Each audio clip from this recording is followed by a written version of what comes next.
ফিরে এসেছি আমরা আবার, মানে কাউকে অপেক্ষায় রাখিনি, যেহেতু নচিদা আছেন সঙ্গে সেই জন্য কেউ একজন থাকবেন অপেক্ষায়, মানে আমরা সবাই তো উদ্গ্রীব হয়ে আছি। যিনি ফোনে লাইন পেয়েছেন, দেখি কে। হ্যালো। হ্যালো। হ্যাঁ, শ্রীপর্ণা, হ্যাঁ, বড় শ্রীপর্ণা। বাজার থেকে শ্রীপর্ণা শেঠ, ও আমাদের বহুদিনের বন্ধু। দাদা, হুম। এই আবির রাঙানো বসন্তে আমার প্রণাম দিলাম আপনাকে এবং ওখানে উপস্থিত সকল গুরুজনকে। আপনি আজকে শৈশবের গান নিয়ে শুরু করলেন, তো আমিও যদি একটু কিশোরীকালে ফিরে যাই, সেই 90-এর দশক, তখন স্কুলে পড়ি। সল্টলেকের একটা খুব সাজানো ব্লকের পুজো, চারদিকে ফুল, আর তার মাঝখান দিয়ে হেঁটে যাচ্ছি, হঠাৎ একটা গান বেজে উঠলো। সকলে সমস্বরে একরাশ ঘৃণা ভরে চিৎকার করে বলে, চোর চোর চোর। থমকে দাঁড়িয়ে পুরো গানটা শুনেছিলাম আমার বাবা, মা, আমি, দিদি। সেই প্রথম আপনার গানের সাথে আমার পরিচয়, এবং সেই প্রথম কিশোরীকালে আমার মন চুরি যাওয়া। তারপর থেকে অনেকবার আপনার সাথে কিভাবে, সেই ছোটবেলার কিছু পাগলামো থাকে, কিভাবে যোগাযোগ করব দাদার সাথে, কিভাবে কথা বলবো, কলেজের ফেস্টে আপনাকে দেখেছি, কিন্তু সামনে গিয়ে কথা বলার সাহস হয়নি। কিন্তু এই কথাও কখনো দূর থেকে বলতে হয়নি যে মাঝে মাঝে প্রাণে তোমার পরশখানি দিও। আমার মনে হয়েছে সব সময় আপনি গানের মধ্যে দিয়ে আমাকে পরশ দিয়ে গেছেন, ছুঁয়ে গেছেন। সেই অন্তবিহীন পথ, ও ডাক্তার, পৌলমী, অনির্বাণ, বৃদ্ধাশ্রম, একের পর এক কি অসামান্য ভাবে আপনি লড়াই করেছেন। নচিকেতাদা মানে একটা লড়াইয়ের গান, কিন্তু যখনই সেই গানগুলো খুব একা শুনেছি বসে, তখন মনে হয়েছে যে এই সমস্ত গান লিখতে গেলে গানগুলোর আড়ালে কতটা কান্না আছে, কতটা জল আছে। সেই জন্য আপনি নিজেও কাঁদছেন, আমাদেরও কাঁদাচ্ছেন। ভীষণ ভালো লাগে দাদা। আর বারবার এই গানগুলোর কথা মনে করতে হয় না, মনে থেকেই যায়। আর আজকে আরেকটা কথাও খুব মনে হচ্ছে যে উপনিষদের নচিকেতা বলেছিলেন যে জ্ঞান অমৃত ছাড়া কিছু নেব না। আর এই 90 দশকের যে নচিকেতা দাদাকে আমরা পেলাম, তিনি যেন গানে গানে আমাদের ফিরিয়ে দিয়ে গেলেন সেই অমৃত, যা সেই অমৃত নচিকেতা তখন যা পেয়েছিলেন, আজকেও আমাদের ফিরিয়ে দিলেন। সুন্দর করে সবটা বলতে পারে, মানে ও যে সমস্ত গানের কথা বললো, যেভাবে বললো, আমার সাথে হয়তো অনেকটাই মিলে গেল বা প্রায় পুরোটাই, কিন্তু এত সুন্দর করে বলতে পারলাম না। আর এই যে বিষণ্ণ, তুমি একা, মানে নিজের মধ্যে কোথাও নিজে থাকো, কিন্তু দেখো কতজন, মানে যারা প্রতিষ্ঠিত, আমাদের মতো সাধারণ সবাই, কতজন পাচ্ছেন না, মানে যারা কথা বলতে চাইছেন, বহু যুগ ধরে হয়তো অপেক্ষায় ছিলেন, আজকে একটু সুযোগ পেয়ে। শ্রীপর্ণা যেমন বললো যে সাহস সঞ্চয় করে উঠতে পারিনি গিয়ে কথা বলার, মানে না তুমি আসলে একা কি না? হ্যাঁ, আমি সেই ভীষণ একা, অর্থে আমি খুব একা, আমি খুব একা এবং একা থাকতে ভালোবাসি আমি। এইটা হলে আমরা বিরক্ত করতে রাজি না, মানে একা থাকতে ভালোবেসে যদি আমাদের জন্য হ্যাঁ, অনেক। আমি খুবই একা থাকতে ভালোবাসি আমি, যদিও প্রচুর ভিড়ের মধ্যে থাকি। আমি আপাত দৃষ্টিতে মনে হবে ভিড়ে, কিন্তু আসলে আমি ভিড়ের মধ্যেই একা। তো দেখ, এসব ছাড়ো, অন্য কিছু বলো। না, আসলে বাংলা গানের কথা একদম শুরুর থেকে, মানে যতক্ষণ কথা হবে বাংলা গানের কথা আসবেই। ওই সময়টাতে তখন একেবারে অন্যরকম, মানে গান হচ্ছিল কিন্তু কোথাও আমার কথা বোধহয় হচ্ছিল না, সেই যে একটা এলো। তারপরে আবার একটা সময় আমরা দেখলাম, মানে তার আগের থেকেই ব্যান্ডের হয়তো মানে তৈরি হয়েছিল, কিন্তু হঠাৎ করে একটা সময় আমরা পেলাম এমন অজস্র ব্যান্ড। এখন আবার নতুন করে আমরা বাংলা সিনেমার গান শুনছি দাদা। একটু কি শ্রোতার রুচি বদলাচ্ছে, মানে এইভাবেই কি বদলায়? না, ঠিকই আছে, হচ্ছে তো সবই কিছু। দেখো, ভালো মন্দ নিয়েই তো একটা স্রোত চলে। আর এই মুহূর্তে কোনোটাকেই ভালো বলতে আমি রাজি নই, কোনোটাকে খারাপ বলতেও রাজি নই, কারণ সবটাই ইতিহাস বলবে, সময় বলে দেবে যে কোনটা ভালো হচ্ছে কোনটা খারাপ হচ্ছে। আমি এক্ষুনি কিছু বলতে রাজি নই। তবে তবে কাজ হচ্ছে ভালো বাংলা গানের। কম পাচ্ছি কেন দাদা? আমার গান কম পাচ্ছ কারণ আমি গান করছি না বলে। আমি 3 বছর অ্যালবাম করিনি। সেটাই, কিন্তু করিনি কারণ নানা সমস্যার মধ্যে ছিলাম। তুমি তো জানোই, আমি আমরা খুব ব্যস্ত ছিলাম রাজনৈতিক কারণে, বিভিন্ন ব্যাপারে। ওখানে প্রায় আমার 1.5 বছর গেছে দৌড়দৌড়ি করতে আর কি। তখন আর পরিস্থিতিটা এমন একটা ছিল, সেই সময় অ্যালবাম তৈরি করার কোনো মানে হয় না। না, ঠিকই, একদমই। আর আমরা যারা মানে স্ট্যাম্পড আর কি, আমরা যারা মানে পথে নেমে যুদ্ধ করছি বা লড়াই করছি যারা একদম, তো আমাদের পক্ষে তখন অ্যালবাম করাটা, মানে আমার অ্যালবাম করলে খুব প্রবলেম হতো আর কি। অ্যালবাম করে কোনো লাভও হতো না, কারণ মানুষ আমার কাছ থেকে গান শুনতে চাইছিল না, মানে অধিকাংশ মানুষই অন্য কিছুই চাইছিল। যেটা চাইছিল সেটাই করেছি। এখন শান্তিকাল বলা যেতে পারে, এখন আর ক্রান্তিকাল নয়। এখন এখন অ্যালবাম আবার- করার কথা ভাবা হচ্ছে, এখন করব। আচ্ছা, আমাদের কিরম মনে হচ্ছিল ইন্সপিরেশন কি তাহলে এই মুহূর্তে কি ইন্সপিরেশনের অভাবে একটু তো বটেই, থমকে যাওয়া? একটু ইন্সপিরেশনের অভাব তো হচ্ছেই, কারণ আমি সামাজিক অবক্ষয়ের চেহারার দিকে তাকিয়ে গান গাইছিলাম। হুম হুম, তো এই মুহূর্তে স্থিতি যে পরিস্থিতিটা এলো আর কি, সেটা তো আমাদেরই অনুকূলে, বা আমরাই চেয়েছিলাম একটা পরিবর্তন আসুক বা কিছু হোক, একটা নতুন সরকার আসুক।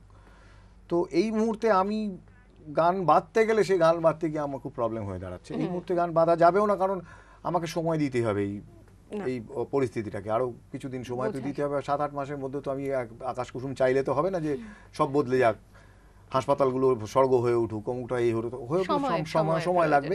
সুতরাং গান লিখতে আমার একটু অসুবিধা হচ্ছে, আমি চাঁদমারি বানাতে পারছি না আর কি। কিন্তু গান হবে মানে গান বলেছে যে definitely হবে। নতুন অ্যালবামের জন্য আবার। আচ্ছা, বন্ধু চলে এসেছেন আবার, কে আছেন? হ্যালো, হ্যালো হ্যাঁ রিনি, হ্যাঁ, শুভ তোমাদের সন্ধ্যা। সবাইকে আমার এই হোলির শুভেচ্ছা জানাই। দোলের শুভেচ্ছা আর আমরাও জানালাম। নচিকেতা ভাই আর দুই ভাই আছে, সবাইকে। আচ্ছা, আমি এত সুন্দর ও গজল গায়।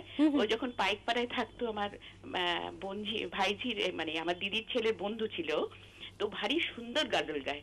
আমরা একটা গজল শুনতে আমরা পারবো একটু না? দিদি আপনার নামটা একটু শুনি। মালা মজুমদার, বাঙুর এভিনিউ। আচ্ছা, মালা ওকে এরকম আমরা মনোজ দেখতে চাই না, ও ভীষণ লাইভলি ছেলে, ওরকম হবে না, হবে না, হতে পারে না, অসম্ভব। আরে না না, সেরকম নয়। আমি হ্যাঁ, আসলে সেরকমই এত প্রতিবাদী, এত ওকে ওকে দেখে শিখেছি যে কিভাবে স্পষ্ট কথা বলতে হয় পুরুষের মতো। আমরা সেই রকম নচিকেতাকে চাই এবং গজল শুনতে চাই। প্লিজ হ্যাঁ, শোনাচ্ছি। ভাইটি আমার শোনাচ্ছি। হ্যাঁ? হ্যাঁ হ্যাঁ, মালাদির সঙ্গে থাকতে হবে, মানে এটা হচ্ছে বোঝো। দাবি আমাদের। বোঝো বোঝো। বোঝো। আমার অবস্থা হচ্ছে সেই ফিল্মে ছিলেন হিন্দি ছবিতে কেষ্ট মুখার্জি, তার মতো একটা ছবিতে মাতাল হয়ে হিট করে গেছিলেন, তারপরে সব ছবিতে মাতাল। লোকটা মদই খায়নি জীবনে, কিন্তু তাকে মাতাল হিসেবে খুব পপুলার আর কি সে, মানে ফিল্মে। তো আমার অবস্থা হচ্ছে তাই, আর প্রতিবাদ করে ভুল হয়ে গেছে। এখন আর আমার হয়েছে জ্বালা, আমি একটু একা থাকতে পারি না, আমি একটু নস্টালজিক হতে পারি না।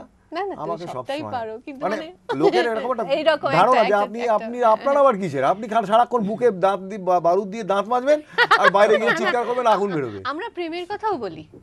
আমরা এক্ষুনি যখন পরাণে বসন্ত মানে ওই অন্তরে মানে নাহি অন্তরে, আমি না তখন থেকেই ভাবছিলাম, কিন্তু ঘটনাচক্রে এত কিছু এলো যে এই কথায় আসবো। এবং গজল শোনার একটা আবদার আমারও ছিল। হ্যাঁ, না না, ওটা না, ওটা পরে হবে। না আমি না মালাদিকেও বলবো যে শুধুমাত্র প্রতিবাদ, যেটা নচিতা বললেন যে বারুদ দিয়ে দাঁত মাজা, আমার না না, কাছে কিন্তু কিরকম এ নচিকেতা মেজর শুধু প্রতিবাদ নয়, কিন্তু আমার কাছে প দিয়ে প্রেমও, মানে নচিকেতার সঙ্গে আমার কাছে এটাও, আমি সেই প্রসঙ্গে আসবো। চলো, ইচ্ছে করে এই গানটা শোনো, একটা প্রেমের গান। আমার ইচ্ছে করে, আমার ইচ্ছে করে আকাশ বাড়ির ছাদ ভেঙে বৃষ্টি আসুক ভাসুক অবসাদ। আমার ইচ্ছে করে আকাশ বাড়ির ছাদ ভেঙে বৃষ্টি আসুক ভাসুক অবসাদ। আমার ইচ্ছে করে হাতের পাঁচিল দিয়ে তোকে জড়িয়ে থাকি সকাল থেকে রাত। আমার ইচ্ছে করে আকাশ বাড়ির ছাদ ভেঙে বৃষ্টি আসুক ভাসুক অবসাদ।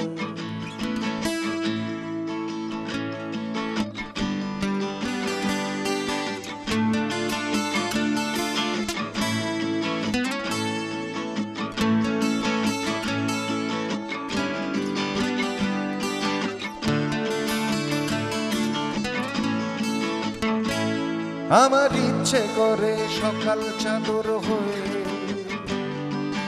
রাতের কালো জাপে ধরে রাখি। আমার ইচ্ছে করে বিধানসভায় গিয়ে দেয়ালে অপুষ্টির ছবি আঁকি। আমার ইচ্ছে করে তুই যখন অসহায় গোটা দুনিয়াটাকে বলি মুর্দাবাদ। আমার ইচ্ছে করে হাতের পাঁচিল তোকে জড়িয়ে থাকি সকাল থেকে রাত। আমার ইচ্ছে করে আকাশ বাড়ির ছাদ ভেঙে বৃষ্টি আসুক ভাসুক অবসাদ। তাহলে কিন্তু প্রেম দিয়েই সম্ভব এই অবসাদ ধুয়ে যাওয়া। আর আমার কিরকম মানে খুব সাহস হয়ে যাচ্ছে, দাদা আমার দিকে তাকিয়ে আছে, জিজ্ঞেস করবো কি করবো না, কিন্তু করেই ফেলি যে এই যে একা বিষণ্ণ যে নচিকেতার কথা আজকে আমরা জানছি, আমার কিরকম মনে হয় যে সে বোধহয় বারবার প্রেমের মধ্যে যায়, সে বোধহয় বারবার ভালোবাসতে চায়, সে বোধহয় বারবার ওই মানে কি বলবো, ওই হাতের পাঁচিল দিয়ে কাউকে কাছে আনতে চায়। আসলে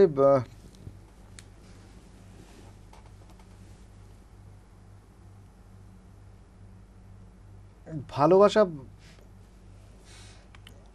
ভালোবাসা বস্তুটা কি ঠিক জানি না আমি। আসলে প্রেম প্রেম আসলে আমারই রিফ্লেকশন আমার মনে হয়। আমি কারুর মধ্যে দেখতে চাই নিজেকে, বা আমার প্রেমটা আমি কারুর মধ্যে দেখতে চাই, যা যা মানে আসলে সেটা একটা মেয়েও হতে পারে, সেটা গাছও হতে পারে, সে যে কেউ হতে পারে। আসলে আমি আমার প্রেমের রিফ্লেকশনটা দেখতে চাই আর কি। আসলে একটা মিরর খুঁজি, একটা আয়না খুঁজি আমি। আমরা সবাই তাই খুঁজি বেসিক্যালি। ভাবি হয়তো যে অমুককে ভালোবাসলেই বোধহয় ভালো থাকতাম, অমুকের সাথে থাকলেই বোধহয় ভালো থাকতাম। তা নয়, আসলে ভালো থাকা যায় না, আমরা ভালো নেই বলেই বেঁচে আছি। মানে ভালো থাকবো এই প্রত্যেক দিন আমরা ঘুমোতে যাই এই স্বপ্ন নিয়ে যে কালকের দিনটা হয়তো নতুন হতে পারে, এটা ভেবেই ঘুমোতে যাই, নইলে ঘুমোতেও যেতাম না হয়তো।